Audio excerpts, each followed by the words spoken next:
दुबे को ढेर किया गया है। पुलिस ने 3 और गुर्गों को गिरफ्तार भी किया है। ऐसे में बड़ा सवाल यही है कि विकास दुबे कब गिरफ्तार होगा। जनतंत्र टीवी के भी कुछ सवाल हैं, मैं आपको बताऊं, उसके बाद चर्चा पर हम लौटेंगे।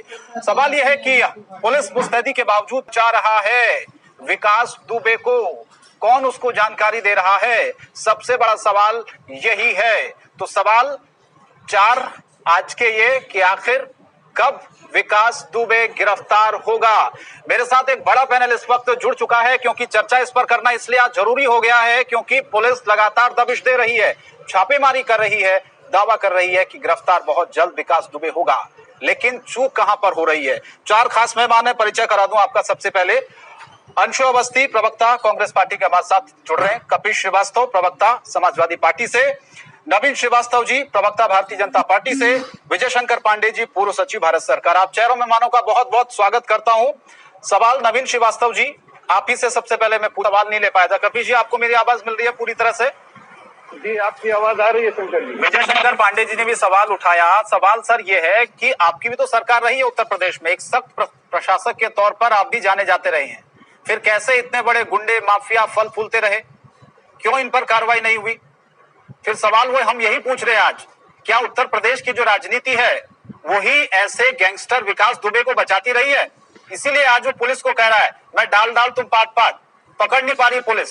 इतना उसने अपना जो नेक्सस है इतना मजबूत कर लिया है। कपिश जी देखिए शंकर जी, मैं आपकी बातों से सहमत हूँ कि यहाँ पे चारों दल की सरकारें समय समय पर रही है और ये आज से बदमाशी नहीं कर रहा है।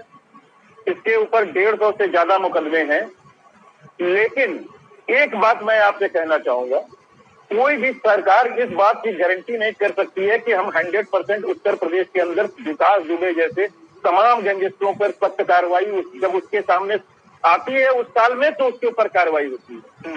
हकीकत ये है शंकर भाई कि सबसे बड़ी चीज ये है कि जब आप देखिए राजनाथ सिंह जी की सरकार थी तो इन्हीं के दर्जा प्राप्त राज्य मंत्री को संतोष शुक्ला को घुस करके गोली इसने मारी उसके थाने के अंदर, और साल भर इनकी सरकार रही। आपको ये पता होगा कि जो चार्जशीट है वो हमारे जो सीआरपीसी है उसके अंदर 90 दिन के अंदर देनी होती है, यानी कि जो भी अन्वेषण हुआ होगा समय के अंदर वो 90 दिन के अंदर हुआ होगा, वो भारतीय जनता पार्टी की सरकार के समय में रहा होगा। भारतीय जनता पार्टी में ही आज भी संतोष शुक्ला जी के छोटे भाई हैं, उनसे पूछिए तो वो कहते हैं कि हमारे पार्टी में बहुत विभीषण है। ऑन एयर उन्होंने कहा जो ये मैं इस बात को कह रहा हूँ। दूसरी चीजें मैं आपको कह दूं, हमें बताइए बिना संरक्षण प्राप्त, अगर उसे सत्ता का संरक्षण प्राप्त नहीं होता, अगर उसे पुलिस प्रशासन का साथ प्राप्त नहीं होता, तो इतनी बड़ी हिमाकत जो पूरे भारत के इतिहास में नक्सलाइज बेल्ट को छोड़ दिया जाए तो कहीं नहीं हुई है। ये इतनी विभत्स घटना है। इसमें बकायदा उसने ट्रैप किया है पुलिस को, इसमें बकायदा उसने पूरी प्रतिशोध की तरह से पुलिस के साथ बरपाया है कहर। और देवेंद्र मिश्रा जी जिन्होंने अपनी शहादत दी, उनके शरीर को छत विच्छत करने के बाद 8 पुलिस कर्मियों की लाशें बिछा करके उन्हें एक दूसरे के ऊपर चढ़ाया और तसल्ली से फरार हो गया। तो आप ये सोचिए कि उसने पहले ट्रैप जब किया कि हम यहाँ मारेंगे तो उसने भागने की भी व्यवस्था अपनी कर ली थी, और बिना पुलिस प्रशासन के सहारे के, बिना किसी सत्तासीन किसी भी व्यक्ति के सहारे के ये काम नहीं हो सकता है। शंकर भाई एक बात पे और ध्यान दीजिए आप कि आखिर ये इसके भागने का जो कयास लगाया जा रहा है वो क्यों हरियाणा में लगाया जा रहा है, वो क्यों मध्य प्रदेश में लगाया जा रहा है? जी कपिल जी, आ रहा हूं, मैं ब्रेक के लिए रुकना पड़ रहा है। सवाल पूछूंगा सर आपसे भी, 5 साल तो आपकी भी सरकार वहां पर रही है, फिर सवाल आपके ऊपर भी उठता।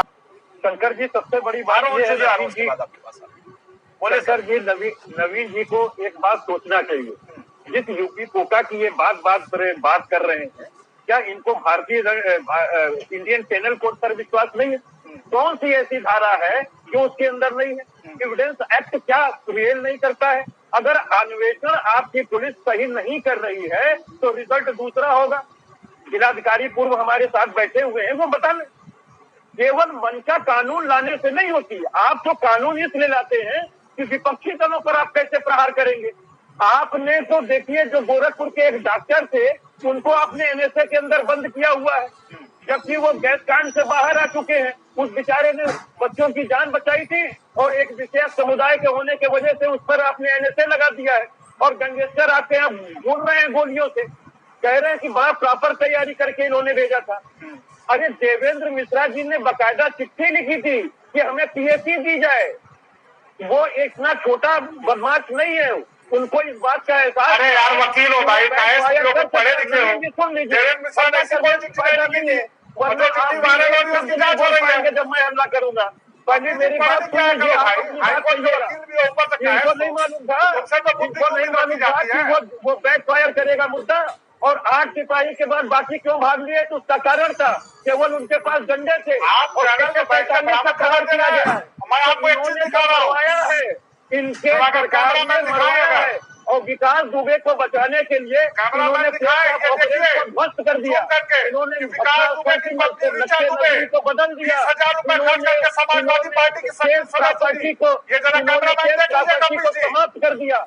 अगर विकास दुबे 20,000 रुपए खर्च करके समाजवादी पार्टी बचा के निकाल ले जाएगा। इस पर भी जरा ध्यान दीजिए। सरकार ने संरक्षण प्रदान किया है उसको, उसके केस को कमजोर करने का काम किया है। क्या लिखा हुआ है? समाजवादी पार्टी का काम किया है और हल्ला करके अपनी चीजों को बचाना चाहते हैं। आखिर अनंत देव ने उसकी चिट्ठी का संज्ञान क्यों नहीं लिया? आखिर आप दोनों ऐसे बोलेंगे तो आवाज किसी की स्पष्ट नहीं आ पा रही है, मुझे समझ दर्शकों को समझ नहीं आएगा कुछ। एक एक करके बोलिए। आप आरोप तो लगा रहे हैं, मेरा सवाल ब्रेक पर जाने से पहले आपसे भी यही था कि सरकार 5 साल आपकी भी तो रही है। आप तो कहते थे सख्त प्रशासक है, अपराधी फलेंगे फूलेंगे नहीं, फिर ये कैसे हो गया? फिर हम कैसे दूसरी सरकारों पर आरोप लगा सकते हैं? इसका मतलब तो सभी राजनीतिक दलों का संरक्षण प्राप्त था विकास दुबे को। आप शांत होना सीखिए, नहीं तो हम भी चिल्लाना जानते हैं आपकी तरह। शांत होकर सुनिए, अपनी पारी में बोलिएगा, अपनी पारी में बोलिएगा, नहीं तो मैं भी आपको नहीं बोलने दूंगा। हाईकोर्ट के वकील हैं, आपको ये भी नहीं पता है। पहले मैं पहले मेरी बात सुन लीजिए, हल्ला न कीजिए। हल्ला करके अपनी सरकार की फजीयत नहीं छुपा सकते हैं आप हल्ला करके अपनी फजीयत नहीं छुपा सकते हैं। आपने जानबूझ करके कैबिनेट मंत्री को अपने बचाया हुआ है, जिनकी फोटो वायरल है। आपने अपने कैबिनेट मंत्री को बचाया हुआ है, वो कानून न्याय मंत्री का संरक्षण प्राप्त है। तमाम लोग ये बात कर रहे हैं, आपने उनकी फोटो वायरल है, उस पर क्यों नहीं जवाब दिया? आज श्वेत पत्र क्यों नहीं जारी किया? और आज जो जय वाजपेयी को आपने गिरफ्तार किया है और अंशु अवस्थी जो हास्य कलाकार को आपने गिरफ्तार किया है, वो अपर मुख्य सचिव की बिटिया की शादी में शामिल हुआ था। वहाँ तमाम भाजपा नेताओं के साथ उसने फोटो खिंचवाई है।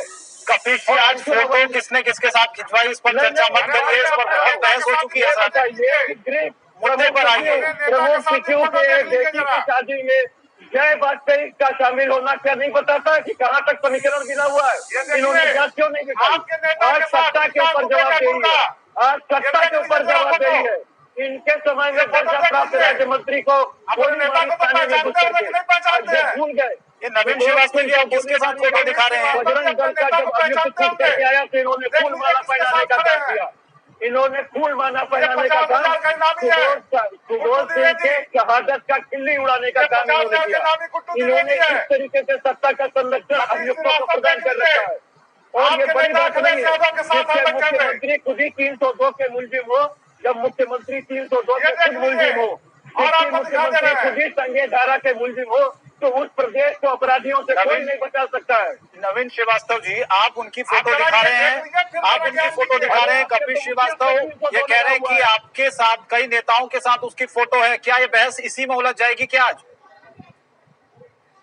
मेरा दोनों से सवाल है। कपिश श्रीवास्तव ने हम मुद्दे पर चर्चा करें ना सर, कि कैसे पकड़ा जाएगा, सिस्टम क्यों फेलियर हो रहा है, कौन लोग उसको संरक्षण दे रहे हैं, क्या उसको राजनीतिक संरक्षण प्राप्त है? जो इतना खुलेआम में घूम रहा है, पुलिस को पता नहीं लग पा रहा, एक राज्य से दूसरे राज्य में आ रहा है। इस पर चर्चा करिए। शंकर जी, गंभीर विषय पर जब चर्चा हो रही है, मैंने कहा कि यूपी कोका में जब हम ये प्रावधान ला रहे थे कि इस तरह के संगठित अपराधियों के खिलाफ सख्त कार्रवाई करने के लिए अलग कोर्ट बनाई जाए, तो कपिश श्रीवास्तव जी ने कहा कि आईपीसी सीआरपीसी में कानून है, आप क्यों ऐसा कर रहे हैं? इनको ये जानकारी नहीं है कि माननीय सर्वोच्च न्यायालय के निर्देश पर जो जनप्रतिनिधि है, विधायक सांसद रहे हैं या वर्तमान में, उनके लिए अलग से कोर्ट बनाई गई है ताकि स्पीडी ट्रायल हो। तो ये जानकारी रखनी चाहिए। हम तो यही करना चाहते थे कि इस प्रकार के संगठित अपराधियों को सीधे ट्रायल हो, जेल में जाए, इनकी आर्थिक संपत्ति जब्त की जाए, तो इस पर ये आप बताइए ना, उस डॉक्टर पे आपने क्यों लगाया हुआ है? एनएसए क्यों लगाया हुआ है? वो आतंकवादी है क्या? कफील खान आतंकवादी है क्या? राष्ट्रद्रोह का काम करेगा, लल्लू भाई को नुकसान पहुंचेगा, करके जेल भेज दिया। सरकार संविधान के खिलाफ काम करेगा, उसके खिलाफ एनएसए नहीं, उससे भी सख्त कानून लगाएंगे, पक्षियों के ऊपर काम कर रही है, उससे भी सख्त लगाएंगे। कफील खान ऐसे लोगों को रास्ता एनएसए से भी बड़ा कानून होगा तो वो लगाएंगे। क्या बात करते हैं आप? आप लोगों में आतंकवादियों को छोड़ने की पहल करने वाले आपकी पार्टी ने लखनऊ कचहरी में बम विस्फोट करने वाले, अयोध्या में बम विस्फोट करने वाले आतंकवादियों को जेल से छोड़ने की परमिशन दे रहे हैं। आप क्या बात करेंगे? आप आतंकवादियों को देशद्रोहियों को संरक्षण देते हैं, आप देशद्रोहियों को आतंकवादियों को जेल भेजते हैं, उनके खिलाफ सख्त कार्रवाई करते हैं, कानून लाते हैं। आपकी तरफ से नहीं है। भारतीय जनता पार्टी की सरकार उसके साथ आप बता दीजिए, ये अच्छा है क्या? आप बता दीजिए कि आपकी सरकार ने आतंकवादियों को छोड़ने का फैसला क्यों लिया था?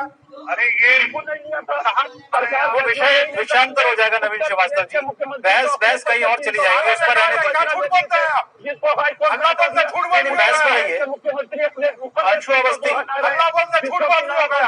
अंशु अवस्थी जी, आवाज मिल रही है आपको मेरी? ऐसे लोगों पर मिल रही है। बोलिए सर। आज जो सीसीटीवी फुटेज फरीदाबाद से मिला है, मेरा सवाल आपसे ये है कि विकास दुबे वहां छिपा हुआ था, सीसीटीवी फुटेज दी जाए। देखिए, ये काम राजनीतिक दलों का ही है। बाकी चर्चा से ये बातें आती हैं, जनता के मन में फैलती है, लेकिन जिम्मेदारी हमारे राजनीतिक दलों की है और जो प्रवक्ता लोग बैठे इनकी है कि जाके कहें इस बात को कि अब हम लोगों को सोचना चाहिए कि हमने बहुत कर लिया, ये अब इससे अलग हटे और एक साफ सुथरी राजनीति लाए। देखिए, मैं आपसे कहूंगा कि हमारे देश प्रदेश में असीम क्षमताएं हैं और ये कहीं भी पहुंच सकता है, लेकिन इसके लिए सिर्फ सही माहौल देने की जरूरत है। और आपकी प्रशासनिक तंत्र और पुलिस एकदम जबरदस्त है, उसकी क्षमता, लेकिन इसको नेतृत्व बहुत खराब मिला है पिछले कई वर्षों में, इसका हम सभी लोगों को दुख है। चलिए, वक्त की कमी है। बहुत बहुत शुक्रिया आप सभी मेहमानों का हमारे साथ जुड़ने के लिए। डिबेट में अंशु अवस्थी जी, कपिल श्रीवास्तव जी, नवीन जी, विजय शंकर पांडे जी, शुक्रिया, आप लोगों ने वक्त निकाला। सवाल हमारा यही था आज का कि आखिर कब गिरफ्तार होगा विकास दुबे, क्योंकि पुलिस लगातार छापेमारी कर रही है, दबिश दे रही है, करीबियों को गिरफ्तार किया जा रहा है, पकड़ा जा रहा है, लेकिन सवाल यह है कि